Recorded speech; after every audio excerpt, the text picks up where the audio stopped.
இன்றைய நாளொரு சிந்தனை நிகழ்ச்சிக்கு உங்களை வரவேற்கின்றேன். இன்றைய நாளொரு சிந்தனை நிகழ்ச்சியில் நாங்கள் பார்க்க போவது வெற்றி வாழ்க்கை வாழ்வதற்கு எல்லாத்திலையும் சமம் இருக்க வேண்டும். சமம் என்பது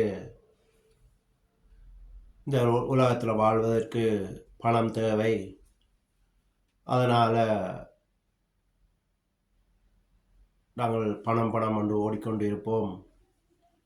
ஆனால் பணம் என்று ஓடினாலும் எங்களால் குடும்பத்தையும் பார்த்து கொள்ள வேண்டும். தனியாக பணத்துக்கு பின்னால் ஓடினோம் என்றாலும் கடைசியில் பணம் வந்தால் கூட பணம் இருக்கும், குடும்பம் இருக்காது. அதனால் சொல்லுகிறேன், சமம் எல்லாத்துலேயும் சமநிலை தேவைன்னு சொல்லி. உதாரணத்துக்கு பார்த்தீங்கன்னு சொன்னால், சில வருடங்களுக்கு முதல் அபிராமி என்று இந்தியாவில் கேள்விப்பட்டிருப்பீங்கள். பிரியாணி அபிராமின்னு சொல்லி. நல்ல குடும்பம், அந்த கணவனும் நல்லா உழைக்கக்கூடியவர். அவர் உழைப்பதற்காகத்தான் வேறொரு இடத்துல போயிருந்து உழைத்தவர்.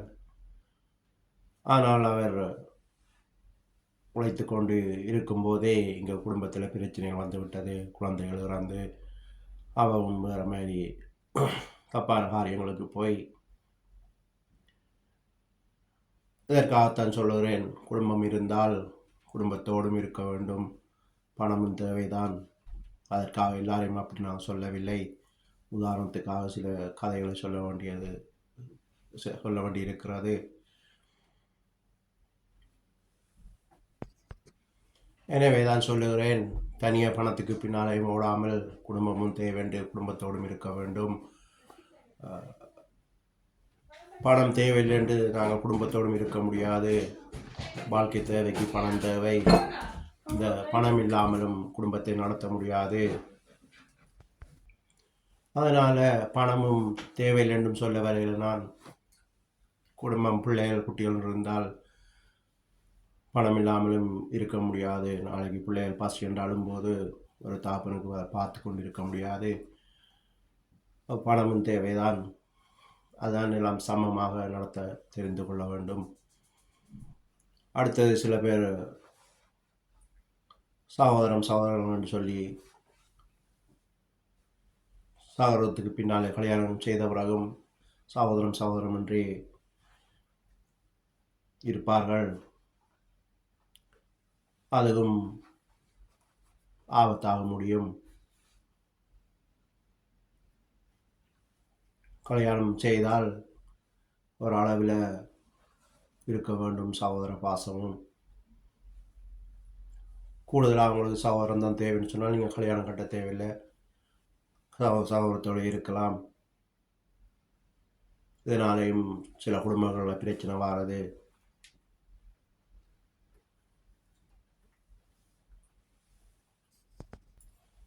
அடுத்தது, சிலரை பார்த்தீங்கன்னு சொன்னால் குடும்பம் இருக்கும், கடவுள் என்று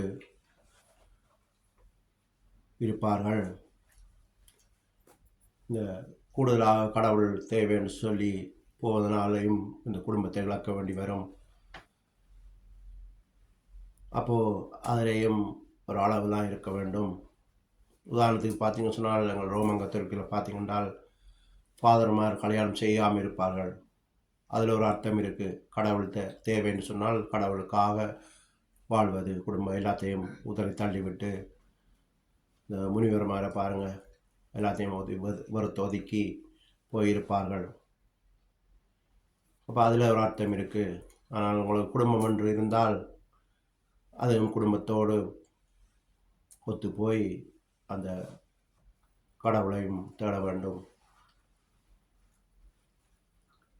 அப்படி கடவுளுக்காகவே தனியாக வாழணும்னு சொன்னால் நீங்கள் கல்யாணம் செய்யாமல், குடும்பம் இல்லாமல் நீங்கள் வாழலாம். அப்படி கடவுள் தேவைதான், கடவுளோடு வாழ வேணும்னு சொன்னால் குடும்பத்தையும் பார்த்து கடவுளுக்காக வாழ்வது, சமமாக பார்ப்பது, இப்படியாக எங்களுக்கு சமமாக வாழ கற்றுக்கொள்ள வேண்டும். இப்போ இந்த நீதிமன்றங்கள் எல்லாம் பார்த்தீங்கன்னு சொன்னால் திராஸ் இருக்கும், அது சமமாகவே இருக்கும். அப்படியாக நாங்கள் சமமாக எல்லாத்தையும் பார்க்க கற்றுக்கொள்ள வேண்டும். சில ஆண்களை பார்த்தீங்கன்னு சொன்னால் குடிப்பழக்கத்தாலே இந்த குடும்பங்களை இழப்பார்கள். இதெல்லாம் தேவையற்ற காரியங்கள். இதெல்லாம் தேவையில்லாமல் வாரத்தினால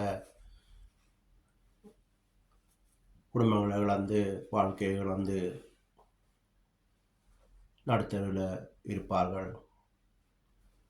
எனவே தான் சொல்லுகிறேன், வெற்றி வாழ்க்கை வாழ்வதற்கு எல்லாத்திலையும் சமமாக இருக்க வேண்டும். தனியாக ஒன்றுக்கு முதலிடம் கொடுக்காமல் எது உங்களுக்கு தேவையோ அதை அளவோடு